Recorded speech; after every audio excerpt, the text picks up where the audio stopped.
Hey, it's PokeDad. A few months ago, I simulated the closest Pokemon tournament my channel has seen so far, the Champion of Champions. Today we're going to look back on this cup to see highlights and what it means for the next tournament to come. So for this cup we had 16 champs from 9 generations of Pokemon. Well, mostly champions. I brought in N because he beat a champ canonically. I also subbed out Trace for Kukui to give Alola a rep and because Trace kinda sucks. Anyway, I wanted to find the best champion, but also rank the trainers from 16 to 1. Why? I'll tell you that at the end. So to get these rankings, I needed more than just a knockout bracket. Instead, we have a group stage, followed by a knockout bracket, and seeding playoffs to get final rankings. And for the battles, they're all 6-on-6 single elimination, of course using 2 instances of the same AI through Pokemon Showdown. Trainers have in-game Pokemon, movesets, abilities, and items. I picked items where there were none in-game. Also, I have fully embraced Generation 9, so Terrestrialization is the only gimmick allowed to be used by the last Pokemon standing on each team. Terra types are either a trainer's specialist type or the primary type of each Pokemon for diverse teams. Now there are a few extra rules, but we'll cover those as they come up. So let's start the tournament. To the group stage. I used a random number generator for the 4 groups of 4 champions. And here they are. In Group A, Diantha, Lance, Leon, and Geeta. Group B, Alder, Blue, Wallace, and Red. Group C, Mustard, Peony, Nimona, and Iris. And Group Group D, Steven, N, Kukui, and Cynthia. Which group looks the toughest? Tell me in the comments. To be honest, I think they're all pretty stacked. I mean, they are all champions after all. So the top in each group qualifies straight to the quarterfinals. Second and third stay alive, but need to win a play-in to reach the quarters. So let's head straight to Group A, where first up we have Diantha, who has a chance at revenge against Leon after an anime annihilation. And you know what? She did okay. Leon was always one step ahead and ironically did the most damage to the Kalos champ with Aegislash, a Kalos Pokemon. And even though Leon's ultimate Charizard failed hard, missing an Air Slash and getting KO'd by a non-stab Thunderbolt, the Galarian pulled out the W. Next, it's the first test for Geeta as she comes up against Lance, and she really proved that her team has potential when it's used properly. It was a close battle from start to finish, and it came down to Glamora against Flygon. Now don't worry, Glamora does not have to be used last. This time the AI did it of its own free will. In the end, Terrestrializing saved Geeta, taking away a 4 times weakness to ground, Glamora surviving with just 6% to get the final KO.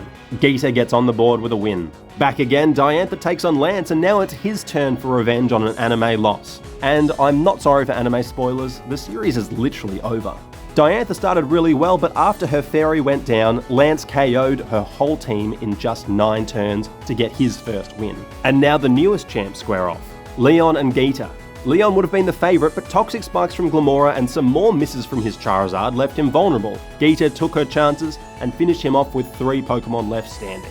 And next, in her final battle of the group stage, can Geeta go undefeated in Group A? With only Diantha in her way? Yes she can. Some bad luck for Diantha and some strong play from Glamora left the Kalos Beauty Queen with just 2 Pokemon to take on a full squad. She managed to pull it back a little, but couldn't avoid toxic spike damage. Geeta goes 3-0, Diantha winless in Group A. Finishing off Group A, now don't you hate it when your opponent sets up Dragon Dance? Twice? I'm sure Leon did. Lance started strong, and although Leon pulled it back to a 1-on-1 showdown between Seismitoad and Salamence, Lance rode his early KOs to a second win. That's Group A done. Geeta surprising everybody by going straight to the quarterfinals. Lance and Leon will head to play-in battles, and Diantha will play for pride. Next up, it's Group B, but first, this video is sponsored by Team Rocket. Do you hate it when people love their Pokemon? Do you like poaching, stealing, and hating on twerps? Well, we're the team for you. Join Team Rocket, and the first 50 to do so will get a lifetime supply of Slowpoke Tail. Delicious. Authorised by Giovanni, Rocket Hideout, Kanto. Thank you so much to our lovely ethical sponsors. Now to Group B, which starts with a blockbuster. Yes, Alder, you remember him? The plot-relevant Unova champ? No? Okay, well he's battling Wallace's water types. This battle was actually pretty tight, but Alder edged out a win thanks to grass coverage moves. Alder goes 1-0, Wallace an honourable loss. But this next battle actually is a blockbuster. Blue versus Red, a battle for the ages. Sadly, the battle was less hyped than I'd hoped. Red tried to sub in for type advantage, only to get Pika sacked, and a miss from Blastoise basically sealed the deal. Blue got the win, and faces Alder straight away. If ever there's been a battle where one miss swung the contest, it was this one. With Blue up one Pokemon, Alder's Crocodile missed a certain KO Stone Edge on Gyarados, who then swept the battle after a Dragon Dance setup. Sometimes all you need is luck. You ever wanted to see Red battle against Wallace? Yeah, me neither. And the battle was pretty rough on Wallace. His Whiscash copped a freeze, Pikachu took out 2 of his Pokemon with Volt Tackle, and Milotic missed a Blizzard which could have saved the battle. Red really must have had some plot armor stored up somewhere. Wallace, well, he's actually eliminated already. I should explain. If trainers are tied on wins, the tiebreak is who won the battle between the tied trainers. So even if Wallace beats Blue, he's stuck in 4th. And if, Arceus forbid, there's a 3-way tie, the tiebreak changes to be the higher number of active Pokemon remaining in each trainer's wins. Let's just hope that doesn't happen. Red and Alder face off for second in Group B, and the technologically challenged old man was always in control. His MVP this match was Chandelure, who cleaned up Red's final 3 Pokemon to claim a second win. Alder takes second in Group B, Red third. And we already know the final standings, but Blue also took on Wallace, and poor Wallace just didn't stand a chance. Blue goes undefeated, straight to the quarters, Wallace out, will continue to battle for pride. And now to Group C, 2 old-timers from Galar and 2 young guns. We kick it off with Old Man Mustard and Best Girl Nimona, and my advice is never underestimate the elderly. I might be a bit harsh there on Mustard, but even when he takes off that tracksuit, the best word I can use to describe him is spry. So, he's pretty old. Lycanroc helps Nimona avoid a combo sweep, but Mustard rides a strong physical squad to a first victory. Peony, the former champ of Galar, takes on Dragon Master Iris, and this battle ended up being close, thanks only to Steel's hyper-defensive typing keeping Peony in the contest. But it was Iris who came out on top, outlasting the spiky tetanus cat for the win. And next, the oldies face off. Can Peony's Steely boys take down a fighting team? No. Next, Nimona and Iris, a battle of future titans. Nimona strikes first, but Big Worm misses twice to keep it close. After some back and forth, it was Nimona who came out on top thanks to Lycanroc's sash and priority moves. Things start to get a bit spicy in Group C. Iris now faces Mustard, needing a win, and this battle was a slugfest. The whole way down, physical powerhouses KO'd each other. A play rough miss from Lycanroc on Haxorus was probably the game changer. Iris pulled ahead, and even though Mustard's Luxray read the Dragon Terror Lapras using Play Rough itself, Lapras survived and got a second win for Iris. Wait a minute, hang on a sec. If Nimona wins this one, it's a 3-way tie. Oh no. Okay, Peony started out pretty well, going up 2 KOs, but Pawmot came in to save the day for Nimona, taking out Magnezone, Scizor, Berserker, and Copperaja. So we have a 3-way tie. It all comes down to the total number of active Pokemon in each trainer's wins. Mustard had 7, he will finish first, straight to the quarters for him. Nimona had 6 to take second. Iris, only with close wins, had 2, she'll take third, and Peony got wrecked. And next we'll finish the group stage with Group D. But first, another message from our sponsors. Are you 10 years old? Do you live with your mother and no father? Yes? Well, come to the Oak Laboratory. We've got a Pokemon for you and adventures waiting. Don't worry about coming home to visit your mum. Professor Oak will take care of her. Thanks for that reassuring message, Professor Oak. Now on to Group D. Here, Steven and Kukui kicked us off, and although the battle started pretty even, after Incineroar went down, Kukui didn't have an answer to Steel types. Finally, a win for Hoenn. Coming up next, here she is, Cynthia, setting out to take on N. Energy Ball doesn't take out Caracosta? Oh right, Zoroark. That's going to be tricky. Cynthia quickly regained the upper hand, going up 4 Pokemon to just the real Caracosta. And with his back against the wall, used Aqua Jet to great effect, taking out 3. Cynthia still won, but it got real close in the end. After that good showing against Cynthia, N came out strongly against Trust Fund baby Steven. Arcanine and Archeops carried hard, and the win came thanks to defense-boosted Ice Cream Cone. Do you think Ghetsis would be proud? Also looking for a first win, Kukui hosted Cynthia, but she took control from the outset, losing Lucario, but setting up a Garchomp sweep to take out Kukui's final 4 Pokemon. And next, it's a heavyweight showdown, Steven versus Cynthia. They fought 3 tough battles in the Masters 128, my first tournament, but this time it wasn't even close. Garchomp and Lucario hit hard, and Marvel Scale Milotic wore Steven down. Cynthia goes undefeated in Group D. To finish the group stage, it's Kukui versus N. It was tight early on, but as soon as Incineroar and Kukui's other answers to Steel fell, nothing could touch Kling Klang. The Gears were eventually taken down in the end, but N romped home to a second win. Cynthia straight to the quarterfinals, N in second and Steven in third will go to play-in battles. Kukui will play for a low seed. With the 4 groups in the books, let's carry on to the play-ins. We'll come back to the seeding battles later. First up, it's Lance versus Red. A Kanto showdown almost 30 years in the making. Lance's Dragons struggled against Lapras, showing again that a diverse squad has a big advantage over monotypes. Lance almost mounted a comeback, but Charizard landed a Dragon Rush for the win. Lance is out, Red moves on to the quarterfinals. Next, Alder versus Leon for a chance to battle against Cynthia. Alder winning here would have given him a chance to hit on Cynthia again. Not sure if that anime moment was funny or creepy, but anyway, Aegislash and Charizard crippled Alder's team. Leon took the win to set up a dream matchup with Cynthia. Nemona and Steven are next. Can Steven rebound after 2 losses in a row? No. Pormok came in and smashed through 3 of Steven's Pokemon. Excadrill only survived thanks to a sash, but got cleaned up quickly by Lycanroc. Nemona to the quarters, Steven is out. And now to the final play-in battle, a Unova showdown, N versus Iris. It was all pretty even, but with some luck, Iris won an Archeop speed tie to get ahead. N came close, but missed the read on Lapras's Terra Dragon. Falling out of the comp, Iris will carry on. So, our quarterfinals will be Geeta versus Nemona, a Paldea showdown.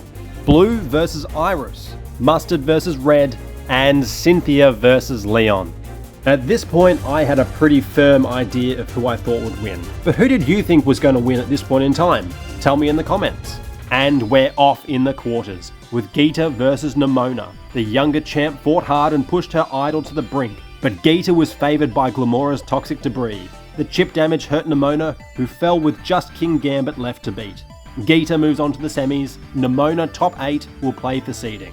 Next up, one of the favoured champs, Blue, up against Iris, whose wins have all been insanely close. And in this battle, Blue was never in doubt. Gyarados did a ton of damage, and Iris had no answers. Blue will face Geeta, Iris falls in the top 8. The oldest champ in the draw, Mustard, takes on the everyman Red in the third quarter. Urshifu puts in some work for Mustard, but Como's clangorous setup doesn't pay off. Close the whole way down, with 2 Pokemon left, it was Mustard who had the advantage. Mienshao used type advantage to send Mustard to the semis. And in our last quarterfinal, who is the better champion? The anime never gave us Cynthia versus Leon, but here it is. Leon started very well, the Galar boy was up and about early on, but Cynthia found a safe way to set up Garchomp, who came in to sweep Leon's final 5 Pokemon after a Swords Dance. Cynthia, I reckon she'd be enjoying this. Well, she moves on, Leon falls. We're now down to our final 4. Can the newest champion, Geeta, take out the first champion, Blue? And can the oldest champ, Mustard, go toe-to-toe with the people's favourite, Cynthia? Let's find out. Geeta starts out with a smart switch to King Gambit, immune to Alakazam's Psychic, and it takes out Tyranitar. Blue strikes back, but Geeta pulls ahead with 4 Pokemon remaining to 2. Perhaps Veluza had a misplay against Arcanine, going for priority instead of power, but the battle ended up coming down to Go-Goat versus Machamp. Go-Goat tanked a Dynamic Punch, avoided confusion, but it couldn't KO. Machamp hit again, sending Blue to the final. Geeta, a strong tournament from her, will play off for 3rd. And now Mustard versus Cynthia. I thought this would be one of the closest battles in the whole cup. Not to be. A Milotic Stall and a Willow-Wisping Spiritomb set up Cynthia's win, finishing the battle with a Thunder Wave hit on Corviknight to set up a 2-shot for victory from Togekiss. There you have it. Cynthia will face Blue for the championship. But first, I think it's time for a ranking montage. 13 battles in rapid fire to seed the fallen champions from 16th the whole way down to 3rd. Starting at the bottom, Diantha took down Wallace and Peony beat Kukui. Professor Abs of Steel just can't handle steel types. Playing off for 15th, Kukui's type diversity and chiseled glutes beat out Wallace. Wallace taking 16th, bottom seed, Kukui 15th. Upper rank, Peony couldn't match Diantha, falling to 14th. The Beauty Queen getting some redemption for Carlos, taking 13th. Now moving on to 9th through to 12th. Lance dominated Alder, and N had a second win over Steven. Stevo, mate, what's gone wrong? Playing off for 11th, type diversity struck again. Alder beat Steven for 11th, the Steely Hoenn champ falls to 12th, who would have thought? And for 9th, Lance and N fought tooth and nail, but the Dragon Master takes some glory back to the plateau as well as his dapper cape. Lance finishes a respectable 9th. N will take 10th. Into the top 8, Nimona got another win over Iris, and Red managed to beat out Leon. Playing off for 7th, Iris hit hard straight away, but she set up a weakness policy Rhyperia, who swept the rest of the battle.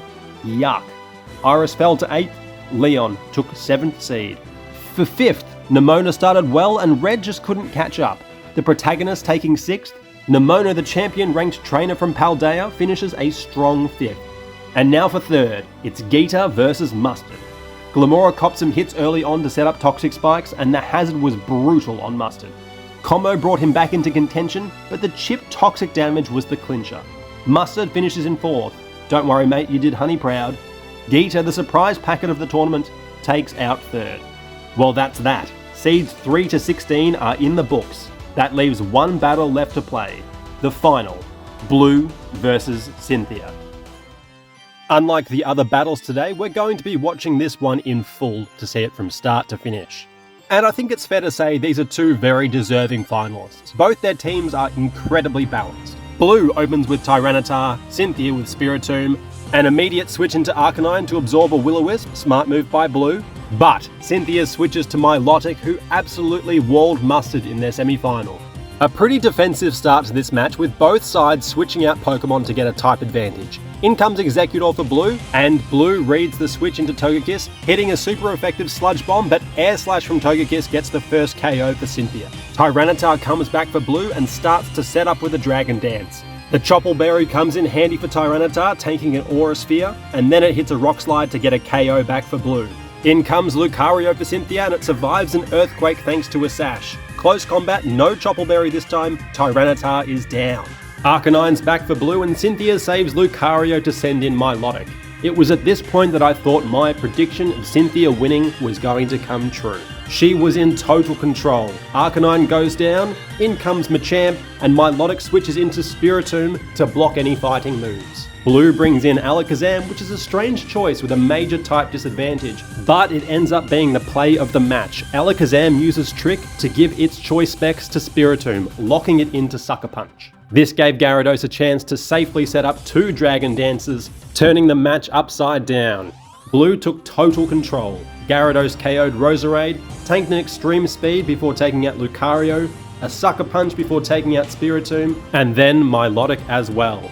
Suddenly, Cynthia was down to only her ace, Garchomp, which terrestrialized into Dragon, tanked an Ice Fang thanks to a Yatch Berry, and got the KO, finally getting rid of Gyarados. But Machamp came in and with an Ice Punch, cleaned up Garchomp. Blue takes the win. Cynthia will finish runner-up in this tournament, a very deserved 2nd, but Blue emerges as the champion of champions, undefeated in this tournament. And there you have it, the Champion of Champions tournament is complete. And now we have a ranking of all these trainers from 16 to 1, all the way from Wallace at 16 to Blue the champion at number 1. But what do these rankings actually mean? Well, as it happens, the Champions Tournament, well, it was only a prequel. It's just the beginning. And it's all been building up to the largest tournament I have ever, and probably will ever do on this channel. I'll let the video do the talking, and then briefly preview the next tournament to come.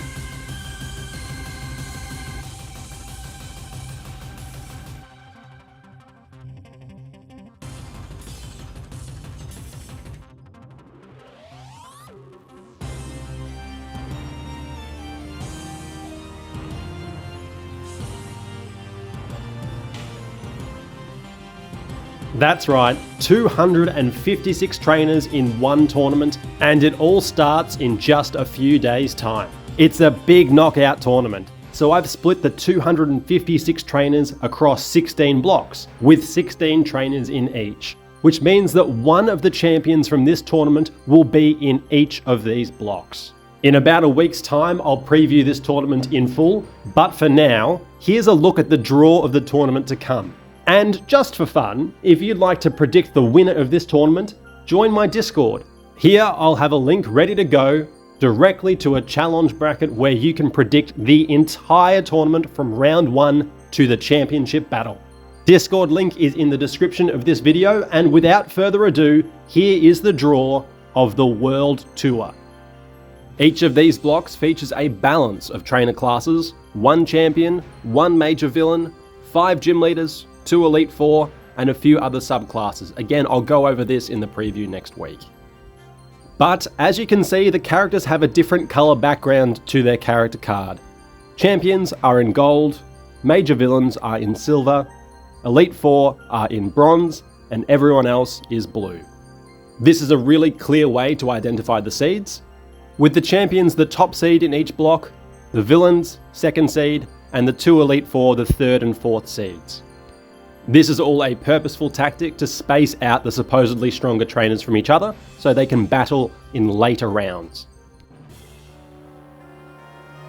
There are a ton of characters here, some you may or may not recognise. There's some from Pokemon Colosseum, XD, Gale of Darkness and Battle Revolution, games for the GameCube and for the Wii, which were released more than 15 years ago. But there are also some major characters that I've left off the list, the most notable of these being the Frontier Brains. Some of these teams are simply impossible to replicate because they use random Pokemon in every battle, and others are stacked with legendaries, which just makes them too overpowered. So no facility heads this time around, but I will include them in a tournament at a later date. And as always, these will be single battles, full teams of 6 on 6, single elimination. This means that the tournament will have 256 battles and it will be split over 18 videos. The first 16 will cover 1 block each, and the final 2 will cover the finals. In just 7 days, I'll be previewing the tournament in full, and then from there will be 2 blocks released each week on YouTube. If you want to predict a winner, like I mentioned, there will be a challenge bracket linked from my Discord account, so feel free to join there, and make sure you submit your predictions before the first battles take place. Whoever submits the bracket closest to the final result will have a chance to pick a future tournament for my channel.